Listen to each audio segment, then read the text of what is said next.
नमस्कार साथियों, उड़ान फाउंडेशन के YouTube क्लास में आपका स्वागत है। साथियों, हम अपने YouTube चैनल उड़ान फाउंडेशन में कॉम्पिटिटिव क्लास और एकेडमिक के बैच आपको दे रहे हैं, ठीक है। और उसमें मैं आपको बायोलॉजी पढ़ा रहा था और बायोलॉजी में हमने पाचन तंत्र पढ़ा था। पाचन तंत्र की लगभग 4 वीडियो में पूरा जो पाचन तंत्र है उसको हम खत्म कर चुके हैं, ठीक है। अब बच्चों ने बोला कि प्रैक्टिस कैसे करनी है, हमें कैसे मालूम पड़ेगा कि क्वेश्चन किस टाइप के आएंगे। तो मैंने 25 क्वेश्चन, पाचन तंत्र से रिलेवेंट 25 क्वेश्चन की एक शीट बनाई है और उस शीट पे आपको अभी तक SSC, railway, Delhi police, UP police, UPSI, UP लेखपाल, इनमें जो पाचन तंत्र से रिलेवेंट क्वेश्चन पूछे गए, इट मींस हमने जो पढ़ा है उसको हम एमसीक्यू टाइप में देखेंगे। तो मैं आपको वो 25 क्वेश्चन अभी सॉल्व कराने जा रहा हूं। क्वेश्चन बिल्कुल जो आपको पढ़ाया है उससे एक भी क्वेश्चन बाहर नहीं होगा, समझ पा रहे हैं? आप बने रहिए। और अभी आप अगर आपने क्लास हमारी पिछली क्लास नहीं पढ़ी है तो आप पीछे जाइए और पीछे जाके जो बायोलॉजी की जो चारों क्लास है उनको आप डीपली पढ़िए। पढ़ने के बाद अगर आप उसको पढ़ते हैं फिर आप इसको देते हैं, एमसीक्यू टेस्ट को देते हैं, तो उसके बाद किसी भी एग्जाम में पाचन तंत्र से रिलेवेंट आपका एक भी क्वेश्चन बाहर नहीं जाएगा। आप 100+ क्वेश्चनों को कर पाएंगे, ऐसा मेरा विश्वास है। तो बने रहिए, देखते रहिए और खुद सॉल्व कीजिए। धन्यवाद। हम हेलो, हाँ, तो मैं आपको जो क्वेश्चन शीट है उस पर लेके आ गया हूँ और यहाँ हम देख सकते हैं कि जो हमारा पहला क्वेश्चन है, जो मैंने बोला था उन चीज़ों को आप ध्यान से समझने का, ठीक है, और अंत तक बने रहिए। तो आपके जितने भी क्वेश्चन 25 क्वेश्चन है, 25 क्वेश्चनों को हम करेंगे और इन क्वेश्चनों को जब हम करेंगे तो हमें यकीन होगा कि हम वास्तव में जो पढ़ रहे थे वो सही था। तो पहला क्वेश्चन है जिसको मैं रीड कर रहा हूँ।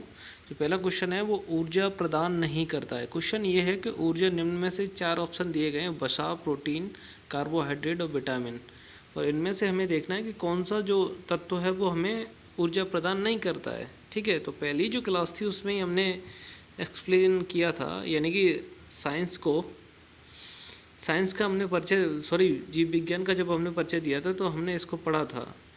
और तो हम अच्छे से जानते हैं जो हमारा ये वसा है, वो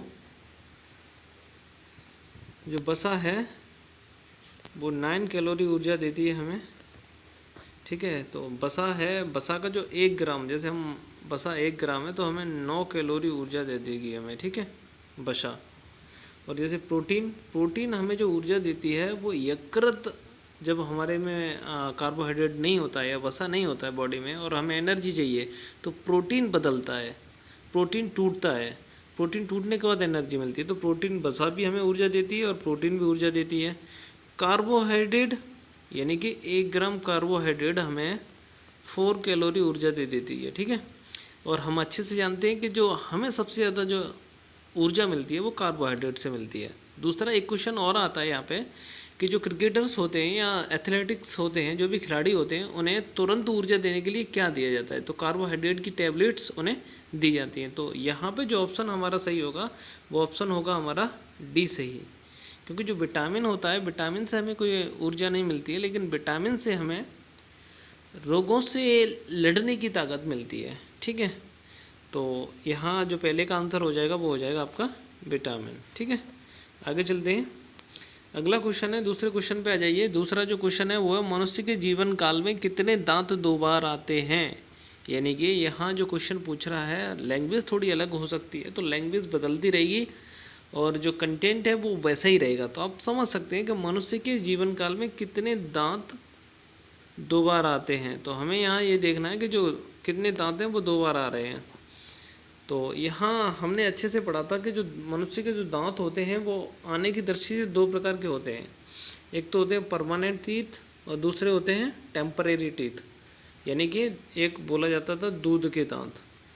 तो दूध के दांतों की संख्या हमने पढ़ी थी, कितनी थी? 20।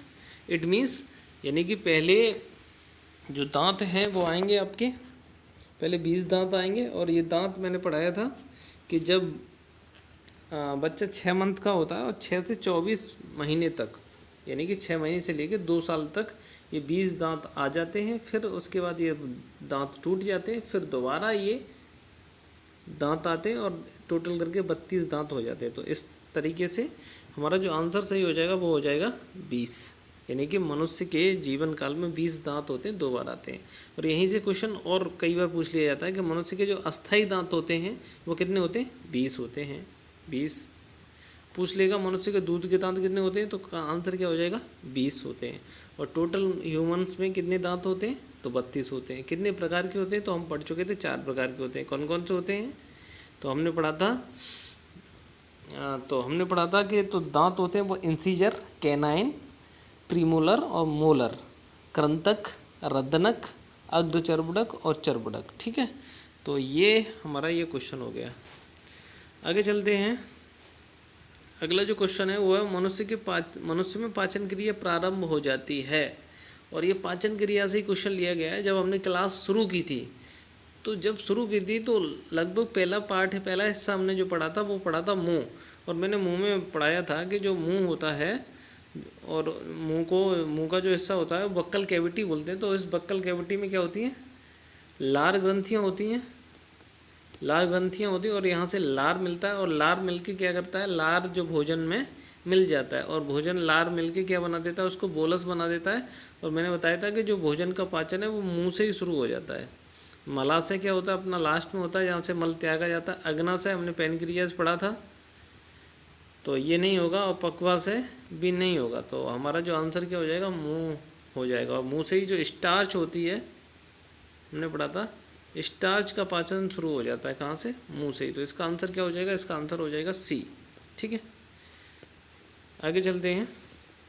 अगला क्वेश्चन है, चौथा क्वेश्चन है, वो ये है कि पित्तरस किसके द्वारा पैदा किया जाता है। क्वेश्चन को ध्यान से समझिए कि पित्तरस जो होता है वो किसके द्वारा पैदा किया जाता है। इट मीन्स जो पित्तरस है, वॉयल जूस बोला जाता है इसे इंग्लिश में, वॉयल जूस। जो वॉयल जूस है वो कहाँ से सीक्रेज होता है, तो हमारा आंसर हो जाएगा यकृत। हमने अच्छे से पढ़ाया था कि जो यकृत होता है, यकृत क्या होता है, हमारा सबसे बड़ी ग्रंथि कौन सी होती है, यकृत होती है। ठीक है, और अमाशय और ये क्या करता है, पित्तरस निकालता है। यकृत के बारे में और बात करें तो यह इसमें बिलिरुबिन निकलता है और बिलिरुबिन ज़्यादा हो जाता है तो आपको कौन सा रोग हो जाता है, पीलिया रोग हो जाता है। ठीक है, और यकृत के बारे में और बात करें तो क्या क्या चीज़ें हो सकती हैं, ये विषाणु को संक्रमण से बचाता है, यूरिया का निर्माण करता है। जो हमारे शरीर में अमोनिया होती है, अमोनिया को बदल के ये किस में कर देता है, यूरिया में बदल देता है। क्योंकि अमोनिया होती है वो बहुत विषाक्त होती है। तो हम ऐसे भी कह सकते हैं जितने भी टॉक्सिन होते हैं वो सब यकृत उनको सही करता है। और तुम्हारा जो रक्तचाप होता है उसको भी नियंत्रित करता है। फैटी एसिड होता है उसको फैट में बदल देता है। और बात करें तो रुधिर प्रोटीन का निर्माण करता है। ठीक है, और सबसे ज़्यादा स्टोरेज फूड, और ये भी क्वेश्चन कई बार बन जाता है, जो स्टोरेज फूड होता है वो भी कहाँ बनता है, तो वो आपका जो लीवर, यकृत को इंग्लिश में बोलते हैं, लीवर में बनता है। ठीक है, तो ये कुछ महत्वपूर्ण फैक्ट्स थे अबाउट यकृत से। ठीक है, तो इसका आंसर, चौथे का आंसर आपका हो जाएगा लीवर। अगला पांचवा है, लार में कौन सा एंजाइम होता है। तो हमने लार के बारे में पढ़ा था ढंग से।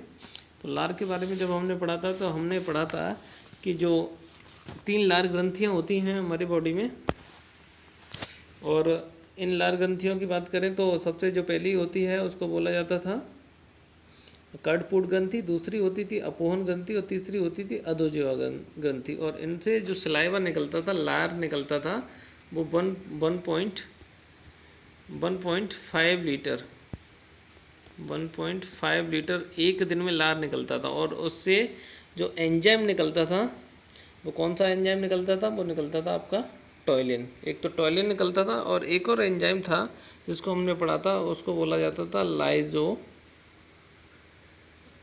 लाइजोजाइम। ठीक है, पिछली क्लास में सारी चीज़ें बता दी। तो इसका जो आंसर हो जाएगा वो हो जाएगा टॉयलिन, क्योंकि रेनिन होता है वो आपका अमाशय में निकलता है, पेप्सिन भी अमाशय में निकलता है, और जो ट्रिप्सन होता है वो आपका पैनक्रियाज अग्नाशय में निकलता है। ठीक है, तो ये भी क्वेश्चन आपका हो गया। अगला छठवां क्वेश्चन है, वो है शरीर के भीतर सबसे बड़ी ग्रंथि है। तो इसका आंसर आप बता सकते हैं क्योंकि मैंने अभी इसको एक्सप्लेन किया था। तो शरीर के अंदर सबसे बड़ी ग्रंथि, मोस्ट वैल्यूएबल क्वेश्चन है, कई बार पूछा गया है। तो सबसे बड़ी जो ग्रंथि है वो है आपकी यकृत। ठीक है, ध्यान रखने का, सबसे बड़ी ग्रंथि कौन सी है आपकी? यकृत, लीवर। ठीक है, तो छठवां क्वेश्चन हो गया। अगला है सातवां, बहुत इम्पोर्टेंट एवरग्रीन क्वेश्चन है, हर एक एग्जाम में पूछ लिया जाता है। इंसुलिन की खोज किसने की थी? तो हमारा आंसर हो जाएगा, इंसुलिन की खोज जो की थी वो की थी बेंटिंग ने। किसने की थी?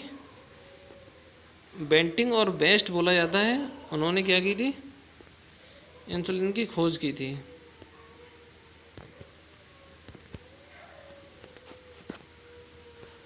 बेंटिंग ने। तो इंसुलिन के बारे में हमने पढ़ा है, जो इंसुलिन निकलता है वो किन से निकलता है? अग्नाशय से निकलता है, अग्नाशय। ठीक है, और अग्नाशय के बारे में हमने पढ़ा था, ये क्या है? मिक्स ग्लैंड है। क्या है?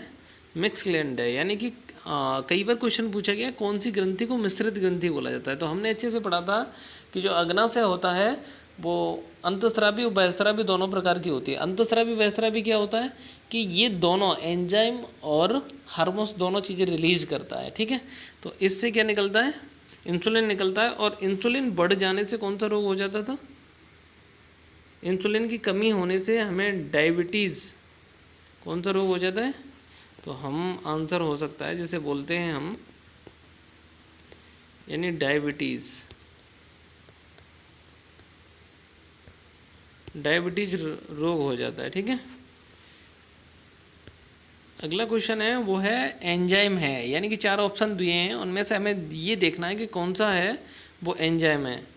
तो गैस्ट्रिक, कैरेटिन, ट्रिप्सन और बेरोप्रेसिन। तो हमारा जो ट्रिप्सन हो जाएगा इसमें आंसर। ट्रिप्सन हमें पता ही है, ट्रिप्सन कहाँ से निकलता है? जो पैनक्रियाज होता है, अग्नाशय होता है, पत्तीनुमा संरचना होती है, अग्नाशय से निकलता है आपका ट्रिप्सन। ठीक है, आगे अगला देखें तो वो है हेपेरिन स्रावण करने वाली कोशिकाएं होती हैं। हेपेरिन स्रावण करने वाली कोशिकाएं होती हैं। तो हेपेरिन मैंने बताया था कि एक हार्मोन होता है, हेपेरिन हार्मोन, और ये हेपेरिन हार्मोन कहाँ से निकलता है ये देखना है। तो हेपेरिन हार्मोन जो निकलता है वो निकलता है आपका यकृत से। कहाँ से निकलता है? यकृत से। इसका काम क्या होता है? और ये क्या करता है? जो रक्त को जमने नहीं देता, जो रक्त होता है उसको जमने नहीं देता है। शरीर की कोशिकाओं में जो हमारा रक्त बह रहा है उसको ये जमने नहीं देगा, क्योंकि अगर ये हेपेरिन नहीं चलेगा तो रक्त हमारी नसों में जम जाएगा और जमने के बाद हार्ट अटैक वाली सिचुएशन बन जाएगी। ठीक है, तो अगला है वो है क्वेश्चन नंबर 10, मनुष्य में विषैले जो भोजन में कौन सा अंग प्रभावित होता है? यानी कि जितने भी विषैले भोजन जाएंगे, जो भी चीज़ें जाएंगी, उस पर कौन सा अंग प्रभावित होगा? तो इसका आंसर हमने अभी जिस पे बात की थी, तो वो आंसर हो जाएगा हमारा यकृत। ठीक है, जो भी विषैली चीज़ें हम खाते हैं तो वो इफेक्ट रहता है आपके लीवर पे। ठीक है, हेपेटिक, यानी कि यकृत की कोशिकाओं को हेपेटिक कोशिकाएं भी कहते हैं। ठीक है, तो यकृत से रिलेवेंट कोई भी आप दवा लेते हैं तो वो हेपेटिक उस पर लिखा होगा, पहली चीज़ तो ये हो गई। ठीक है, दूसरी चीज़ों की बात करें तो आप जैसे वाइन लेते हैं, शराब, कोई भी शराब पीता है, आप नहीं लेते हैं, तो जो शराब लेते हैं तो वो शराब जो इफेक्ट डालती है वो किस पे डालती है? यकृत पे इफेक्ट डालेगी, क्योंकि अधिक शराब पीने वाले का जो लीवर होता है वो ख़राब हो जाता है। और लीवर ख़राब होने से, और एक क्वेश्चन और आया था, वो ये क्वेश्चन था कि अधिक शराब पीने वाले को कौन सा रोग हो जाता है? तो रोग जो हो जाता है अधिक शराब पीने वाले को वो हो जाता है सिरोसिस। कौन सा रोग हो जाता है? सिरोसिस। ठीक है, एक क्वेश्चन ये है कि अधिक शराब पीने वाले को कौन सा रोग हो जाता है? तो आंसर हो जाएगा हमारा सिरोसिस। दूसरा क्वेश्चन ये है कि ये पूछ लेगा सिरोसिस रोग है वो शरीर के कौन से अंग को प्रभावित करता है? तो हमारा आंसर हो जाना चाहिए यकृत। ठीक है, अगले क्वेश्चन पे चलते हैं। अगला क्वेश्चन है निम्नलिखित में से किन कोशिकाओं से इंसुलिन स्रावित होता है? तो अभी हमने इंसुलिन के बारे में बात की थी, तो इंसुलिन कौन सी कोशिकाओं से होता है? यहाँ थोड़ा डेप्थ में पूछ लिया गया है, ये थोड़ा सेकंड ग्रेड के एग्ज़ाम का क्वेश्चन है। यहाँ हमने इंसुलिन के बारे में हमने जो अग्नाशय में पढ़ा था, तो अग्नाशय में हमने पढ़ा था कि जो कोशिकाएं होती हैं अग्नाशय में, लैंगरहैंस की कोशिकाएं होती हैं। किसकी होती हैं? लैंगरहैंस की कोशिकाएं होती हैं। और कोशिकाएं होती हैं वो 4 प्रकार की होती हैं, अल्फा, बीटा और डेल्टा और पी सेल। ठीक है, तो जो निकलता है ये इंसुलिन निकलता है, वो निकलता है आपकी बीटा कोशिकाओं से। तो इसका आंसर हो जाएगा डी। ठीक है, और इंसुलिन हम पढ़ चुके थे, कमी से कौन सा रोग हो जाता है? तो कमी से रोग हो जाता है आपका, वो रोग हो जाता है आपका डायबिटीज़, जो हमने पढ़ा था। कभी कभी अपनी भाषा में इसको शुगर की बीमारी भी बोला जाता है। ठीक है, और क्वेश्चन ये हो सकता है कि इंसुलिन के बढ़ने से कौन सा रोग हो जाता है? तो इंसुलिन के बढ़ने से हाइपोग्लाइसीमिया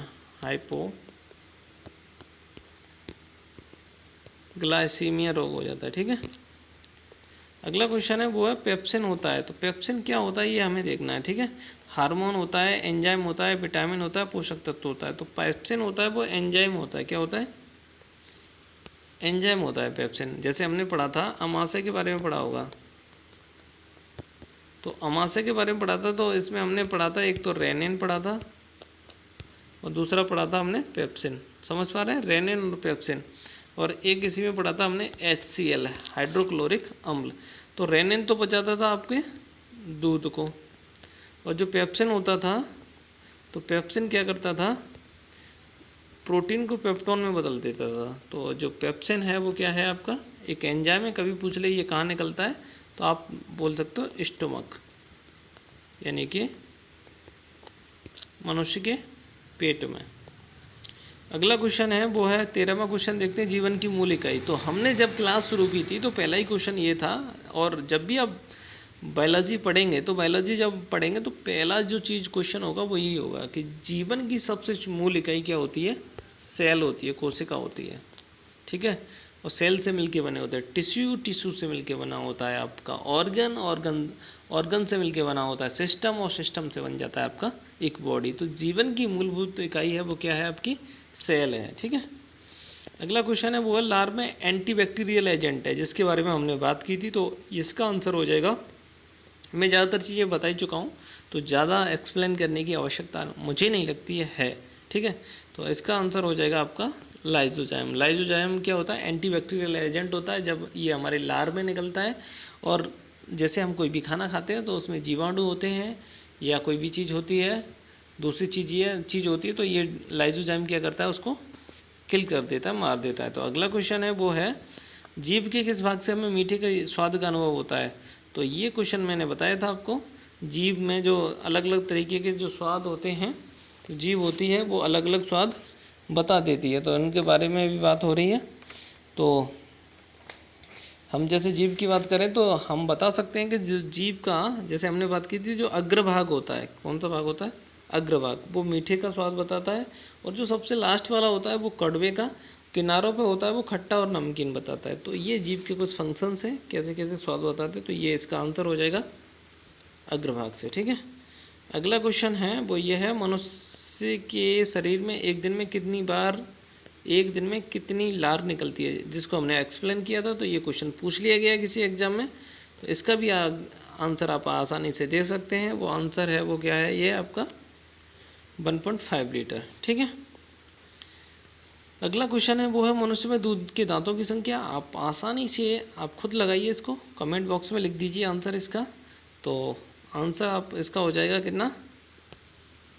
20। मनुष्य में दूध के दांतों की संख्या कितनी होती है? 20 होती है। यही 2 बार होते हैं, इन्हीं को टेम्परेरी टीथ भी बोला जाता है। इट मीन्स अस्थाई दांत भी बोला जाता है। ठीक है, अगले क्वेश्चन पे बात करते हैं, तो है मानव शरीर का सबसे कठोर भाग। ये क्वेश्चन ऐसा कोई ही एग्ज़ाम होगा जिसमें ये नहीं पूछा गया है। हर एक एग्जाम में ये क्वेश्चन पूछा गया है कि मनुष्य के दांत का सबसे मजबूत भाग कौन सा होता है। तो हमने पढ़ा था कि दांत का इनेमल, दांत का जो ऊपरी हिस्सा होता है उसको दांत का इनेमल बोलते हैं, और वो सबसे कठोर भाग होता है। एक इसका जो दांत की 3 लेयर बताई थी, तो पहला तो होता है इनेमल, दूसरा होता है वो होता है डेंटाइन, और तीसरा होता है वो होता है पल्प कैविटी।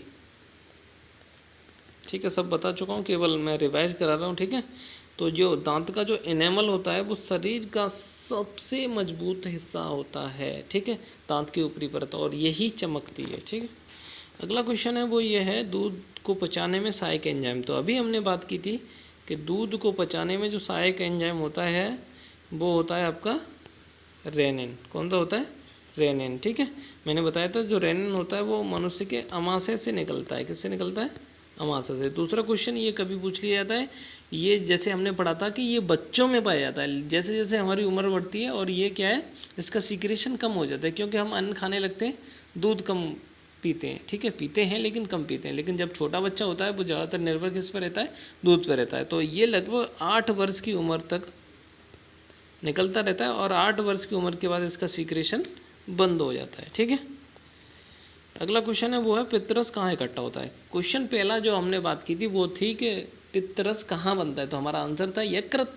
लेकिन अब पूछ रहा है पित्तरस होता है वो कहाँ इकट्ठा होता है, तो पित्तरस इकट्ठा होता है तो आप आंसर बिल्कुल लगा सकते हैं पित्ताशय में, ठीक है। जो गॉल ब्लैडर होता है उसमें पित्तरस इकट्ठा होता है, और जो पित्तरस होता है बॉल जूस, ये क्या है? क्षारी होता है। अगला क्वेश्चन है 21, वो है, मानव शरीर की मिश्रित ग्रंथि कौन सी है जो एंजाइम और हार्मोन्स दोनों का स्रावन करती है। तो हम आसानी से लगा सकते हैं, आप कमेंट बॉक्स में लिख दीजिए इसका आंसर। तो वो यही है, हमने पढ़ा था, अग्नाशय को मिक्स ग्लैंड बोला जाता है। कई एग्जाम में PCS 2019 में क्वेश्चन पूछा गया है ये कि मिश्रित ग्रंथि किसको बोला जाता है, एंडोक्राइन और एक्सोक्राइन, यानी कि ये हार्मोन्स और एंजाइम दोनों सिक्रीज करती है, तो आपका ये हो जाएगा अग्नाशय, ठीक है। अगला क्वेश्चन है वो है 22, बने रहिए, 25 क्वेश्चन है, 22वें क्वेश्चन पे हम पहुंच गए हैं। मानव में इंसुलिन हार्मोन के बढ़ जाने से कौन सा रोग हो जाता है। तो हम इसको पढ़ चुके थे, यानी कि कमी से हमने पढ़ चुके हैं हम कि कमी से क्या हो जाता है, मधुमेह रोग हो जाता है। लेकिन इंसुलिन के बढ़ जाने से हाइपोग्लाइसीमिया हो जाता है। क्या हो जाता है? हाइपोग्लाइसीमिया, क्योंकि हमने पढ़ा है कि जो हमारे जो इंसुलिन होता है, इंसुलिन का काम क्या होता है, इंसुलिन करता क्या है, इंसुलिन हमारा क्या करता है, जो ग्लूकोज होता है उसको ग्लाइकोजन में परिवर्तित करता है। अब इंसुलिन ज़्यादा होगा तो जितना भी ग्लूकोज बनेगा उसको ग्लाइकोजन में चेंज कर देगा, तो हमें जो रोग हो जाएगा वो क्या हो जाएगा, हाइपोग्लाइसीमिया। और इसमें क्या है, बेहोशी आ जाती है लोगों को, कमजोरी और बेहोशी, ठीक है। तो ये इसका हो जाएगा आपका B। अगला जो क्वेश्चन है वो है आपका 23, निम्न में से कौन सी छोटी आंत का भाग नहीं है। तो ये जो छोटी आंत के 3 भाग बताए थे हमने, एक तो था ड्यूडेनम, जेजुनम और इलियम, ठीक है। तो ये जो 30 भाग नहीं है तो ये आपका हो जाएगा बी हो जाएगा। ये जो बी है वो है आपकी बड़ी आंत का भाग है। किसका भाग है ये? बड़ी आंत का, सीकम, जेजुनम, इलियम, और इसी को जो ग्रैंडी लिखा है ना, इसी को बोला जाता है ड्यूटेनम। तो ये इसका जो आंसर हो जाएगा वो हो जाएगा इसका बी, ठीक है। अगला क्वेश्चन है, विटामिन के संश्लेषण कहाँ होता है। तो विटामिन के का संश्लेषण कहाँ होता है, तो हमने पढ़ा था कि विटामिन के का जो संश्लेषण होता है वो बड़ी आंत में होता है। कहाँ होता है? बड़ी आंत में। और विटामिन के किस में सहायक होता है? रक्त का थक्का बनाने में सहायक होता है, ठीक है। तो 24 और लास्ट क्वेश्चन है, पायरिया रोग होता है, यानी कि हमने जब दांतों को पढ़ा था तो हमने देखा था कि दांतों में एक रोग हो जाता है जिसको पायरिया होता है। कभी कभी मैचिंग के लिए आ जाता है, तो आप वैसे पायरिया रोग इफेक्ट करता है, वो गम्स से इफेक्ट करता है, मसूड़ों पे इफेक्ट करता है, ठीक है। क्योंकि उसमें क्या होता है कि जीवाणु आते हैं और कोई भी सामान, कोई भी अन्न का टुकड़ा हमारे दांतों में फंसा होता है तो वहाँ पे क्या है, वो इन्फेक्शन कर देते हैं, तो वहाँ पायरिया रोग हो जाता है। लेकिन जो हमने बताया था, जो पायरिया रोग होता किससे है, तो वो होता है आपका प्रोटोजोआ से, ठीक है। तो ये 25 क्वेश्चन थे, हमने इनके विश्लेषण किया, हमने अच्छे से लगाया। आप अपने चेक कर सकते हो कितने आपके सही रहे। अगर आपका कोई भी डाउट होता है तो आप कमेंट बॉक्स में लिखिए, नहीं तो जो प्रीवियस जो वीडियोस हमने डाली हैं पाचन तंत्र की, आप उनको देखिए। मेरा ऐसा विश्वास है कि अगर आपने ऐसा किया तो आपकी 100+ क्वेश्चन सही होने वाले हैं, ठीक है। तो थैंक यू फॉर वॉचिंग, बहुत बहुत धन्यवाद आप सभी का। Good bye.